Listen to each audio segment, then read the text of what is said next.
1933 में dark matter के पहले एविडेंस हमें मिले थे, जब स्विस अमेरिकन एस्ट्रोनॉमर फ्रिट्ज ज़्वीकी ने माउंट विल्सन ऑब्जर्वेटरी के इस्तेमाल से गैलेक्सीज के एक क्लस्टर यानी समूह के विजिबल मास को मेजर करने यानी मापने का एक्सपेरिमेंट किया और पाया कि गैलेक्सीज को क्लस्टर के ग्रेविटेशनल पुल से बचाने से रोकने के लिए ये बहुत कम था।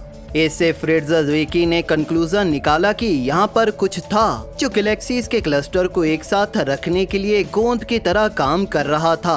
उन्होंने जर्मन भाषा में इस चीज को डंकल मैटेरी या डार्क मैटर का नाम दिया। 1970 के दशक में वीरा रूबिन्स और केंट फोर्ड जब कार्नेगी इंस्टीट्यूट फॉर साइंस में मौजूद थे तो उन्होंने अलग अलग गैलेक्सीज की रोटेशन स्पीड यानी घूमने की स्पीड को मेजर किया और उन्हें इस बात के एविडेंस मिले कि ज़्वीकी के गैलेक्सीज के क्लस्टर की तरह डार्क मैटर आकाश गंगाओं को एक दूसरे से अलग अलग होने से रोक रहा था।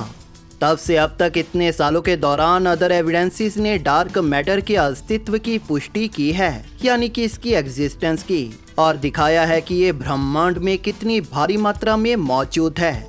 इन्हीं एक्सपेरिमेंट्स में से एक के दौरान वैज्ञानिकों ने इसे हमारी पृथ्वी के एक पहाड़ में खोजा और क्या डार्क मैटर ग्रेविटी के सिमिलर ही है।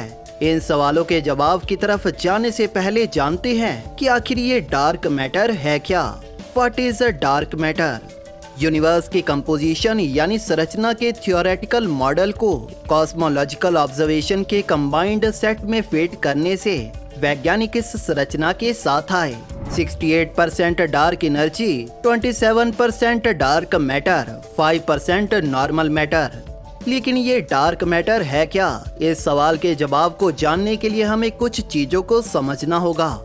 सबसे पहले ये डार्क है, जिसका मतलब है कि ये सितारों और ग्रहों के रूप में नहीं है जिन्हें हम अक्सर देखते हैं। ऑब्जर्वेशन से पता चला है कि ब्रह्मांड में ऑब्जर्वेशन के लिए आवश्यक 27% को बनाने के लिए ब्रह्मांड में बहुत कम विजिबल मैटर है। दूसरा, ये नॉर्मल मैटर के डार्क क्लाउड के रूप में नहीं है। ये मैटर बैरियन नामक कणों यानी पार्टिकल से बना है। हम ये जानते हैं क्योंकि हम बैरियोनिक क्लाउड्स को उनके बीच से गुजरने वाली रेडिएशन के अब्जॉर्प्शन से पता लगाने में सक्षम हैं। तीसरा, डार्क मैटर एंटी मैटर नहीं है क्योंकि हम उसे यूनिक गामा रे को नहीं देखते हैं जो तब पैदा होती है जब एंटी मैटर सामान्य मैटर के साथ टकराता है। अंत में हम कितने ग्रेविटेशनल लेंसेज देखते हैं, इसके आधार पर हम आकाशगंगा के बड़े आकार के बड़े ब्लैक होल्स को इस डार्क मैटर को बनाने के लिए खारिज कर सकते हैं।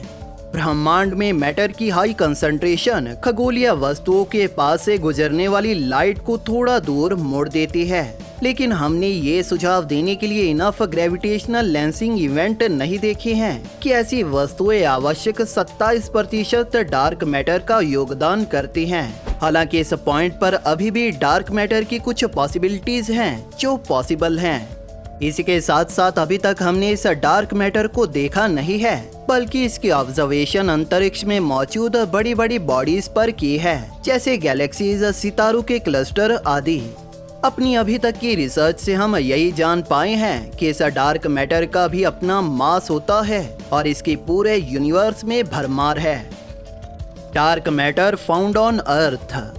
2008 में चाइनीज और इटालियन फिजिसिस्ट की एक कोलैबोरेशन टीम ने ये दावा किया था कि उन्होंने डार्क मैटर के इनविजिबल पार्टिकल्स को इटली के एक माउंटेन यानी पहाड़ के बहुत अंदर खोजा है। उनके इस दावे से कई वैज्ञानिक स्पेक्टिकल थे यानी कि उलझन में थे, क्योंकि इस टीम के एक्सपेरिमेंट के अलावा जो भी एक्सपेरिमेंट्स किए गए थे उनमें से ज्यादातर इस डार्क मैटर को डिटेक्ट कर पाने में फेल ही रहे थे। तो उन्होंने आखिर ऐसा कैसे किया? How do they do it? खगोलविदों का मानना है कि हमारी आकाशगंगा डार्क मैटर के कणों से भरी हुई है, इनविजिबल अनआइडेंटिफाइड सब्सटेंसेस जो ब्रह्मांड में लगभग 90% मैटर को बनाते हैं। अब तक अंतरिक्ष में डार्क मैटर का अस्तित्व सामान्य सितारों और आकाशगंगाओं पर इसके ग्रेविटेशनल पुल से ही डिटरमाइंड यानी निर्धारित होता है। DAMA एक्सपेरिमेंट ने पृथ्वी से टकराने वाले डार्क मैटर पार्टिकल्स के लिए डायरेक्टली देखा है। ये एक्सपेरिमेंट एक अंडरग्राउंड लैब में किया गया जो इटली में जिरैन सैसो माउंटेन के अंदर 1.4 किलोमीटर की चट्टान के नीचे मौजूद है। यहाँ पर डार्क मैटर पार्टिकल्स को खोजने के लिए खगोलविदों की टीम ने सोडियम आयोडाइड डिटेक्टर में लाइट की चमक की फ्लैशेस की खोज की थी। ये फ्लैशेस मुख्य रूप से बैकग्राउंड नॉइज से आती हैं, जैसे आसपास के चट्टानों में रेडियो एक्टिविटी से बने ऑर्डिनरी न्यूट्रॉन से, लेकिन कुछ डार्क मैटर पार्टिकल से भी आ सकती हैं। और यदि ऐसा है तो वैज्ञानिक सिग्नल में सीजनल वेरिएशन देखने की उम्मीद करते हैं, क्योंकि हमारी आकाशगंगा के बीच से पृथ्वी की गति डायरेक्शन ऑफ मोशन के आधार पर बदलती है। ये थ्योरी प्रेडिक्ट करती है कि पृथ्वी को जून में अधिक डार्क मैटर पार्टिकल से टकराना चाहिए, जब वो सूर्य के समान दिशा में आकाशगंगा के बीच से आगे बढ़ रही होगी। दिसंबर में ये वहीं पर विपरीत दिशा में आगे बढ़ रही होती है, तो इस समय कण भी कम होंगे। DAMA टीम ने अपने एक्सपेरिमेंट के पहले चरण के बाद जो 100 किलोग्राम डिटेक्टर के साथ 7 साल तक चला था, ठीक यही 2003 में रिपोर्ट किया था। लेकिन उनके रिजल्ट इंटेंस स्पेक्टिसिज्म के साथ मिले, क्योंकि डार्क मैटर की तलाश में अन्य किसी भी एक्सपेरिमेंट ने कुछ भी नया नहीं देखा था। इसलिए DAMA टीम ने 250 किलोग्राम के बड़े डिटेक्टर के साथ अपनी खोज को रिन्यू किया, और तब उन्होंने 2008 में कहा कि वे अब पुष्टि कर सकते हैं कि नए एक्सपेरिमेंट ने फिर से उनके डिटेक्टर से टकराने वाले कणों की संख्या में एनुअल वेरिएशन दिखाई है। जून में औसतन से थोड़ी अधिक वृद्धि हुई है और दिसंबर में इसी तरह की कमी आई है। टीम का दावा है कि न्यू रिजल्ट बेहद महत्वपूर्ण है। टीम ने बताया था कि वे केवल एक रैंडम उतार चढ़ाव देख रहे हैं, जो कई अरबों में से एक से भी कम है। उन्होंने इस संभावना से इनकार किया था कि ये संकेत कुछ सिस्टमैटिक इफेक्ट के कारण हैं, जैसे कि उनकी जमीन के नीचे मौजूद गुफा के तापमान में मौसमी बदलाव के कारण।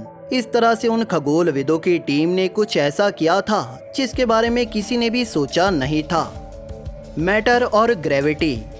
अब तक डार्क मैटर को सीधे तौर पर कभी देखा नहीं गया है, जैसा हमें इसके नाम से भी पता चलता है। रात के आकाश में खगोलविद जो देखते हैं वह संभावित रूप से मौजूद डार्क मैटर के परिणाम हैं। तारों का झुकना, तारे जो एक्सपेक्टेशन से अधिक तेजी से चलते हैं, और यहाँ तक कि एंटायर आकाशगंगा की स्पीड पर भी प्रभाव डालना। बिना किसी डाउट के ये सभी इफेक्ट ग्रेविटी के कारण होते हैं। लेकिन अब सवाल ये है कि क्या हम वास्तव में इनविजिबल मैटर के कारण होने वाली एडिशनल ग्रेविटी को ऑब्जर्व कर रहे हैं, या ग्रेविटी का कोई नियम ही ऐसी चीज है जिसे हम अभी तक पूरी तरह से समझ नहीं पाए हैं। इस सवाल का जवाब देने के लिए एक नया एक्सपेरिमेंट 2016 में किया गया था। खगोलविदों ने 10 साल पहले शुरू हुई फोटोग्राफिक मेजरमेंट की एक ऑनगोइंग सीरीज का उपयोग किया, द किलो डिग्री सर्वे, जिसे चिली में मौजूद ESO के वेरी लार्ज टेलीस्कोप का उपयोग करके कैप्चर किया गया था। इन ऑब्जर्वेशंस में हम ये मापते हैं कि दूर की आकाशगंगाओं से तारों का प्रकाश हमारे टेलीस्कोप के रास्ते में ग्रेविटी द्वारा कैसे मुड़ा हुआ है। खगोलविदों ने 2,59,000 से अधिक आइसोलेटेड गैलेक्सीज को सिलेक्ट किया, जिसके लिए वे रेडियल एक्सेलरेशन रिलेशन को मापने में सक्षम थे।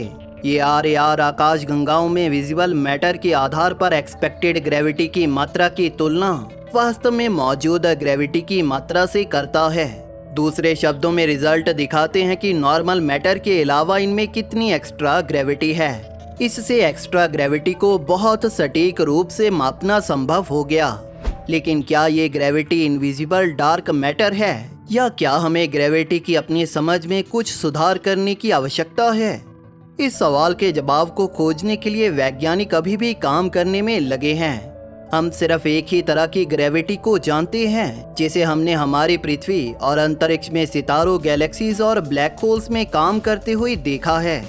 कुछ खगोलविदों का कहना है कि ये डार्क मैटर असल में डार्क ग्रेविटी हो सकती है, जिसे हमने आज तक नहीं देखा और जिसे हम बहुत कम एक्सेलरेशन वाले एनवायरनमेंट में ही खोज सकते हैं, जैसे गैलेक्सीज के बाहरी किनारों पर। अगर ये डार्क ग्रेविटी ही उस एक्स्ट्रा ग्रेविटी का कारण है, और अगर ये सच में एग्जिस्ट करती है, तो ये डार्क मैटर की एग्जिस्टेंस को झुठला सकती है, लेकिन जिसके लिए अभी रिसर्च की जानी बाकी है। वर्डिक्ट। ग्रेविटी, जिसके बारे में हमें सर आइजक न्यूटन ने बताया था, उन्होंने हमें ये बताया था कि ये ग्रेविटी किस तरह से काम करती है और ये आखिर है क्या। लेकिन तब से अब तक इस ग्रेविटी के बारे में कुछ नया जाना नहीं गया।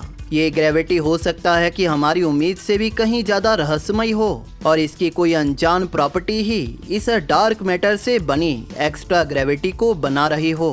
हालांकि इससे जुड़ी कोई रिसर्च नहीं हुई और ऐसा सिर्फ मेरा मानना है। इसी के साथ डार्क ग्रेविटी भी डार्क मैटर के पीछे का कारण हो सकती है, जो अभी एक थ्योरेटिकल चीज है और जिसके बारे में कुछ खास जाना नहीं गया।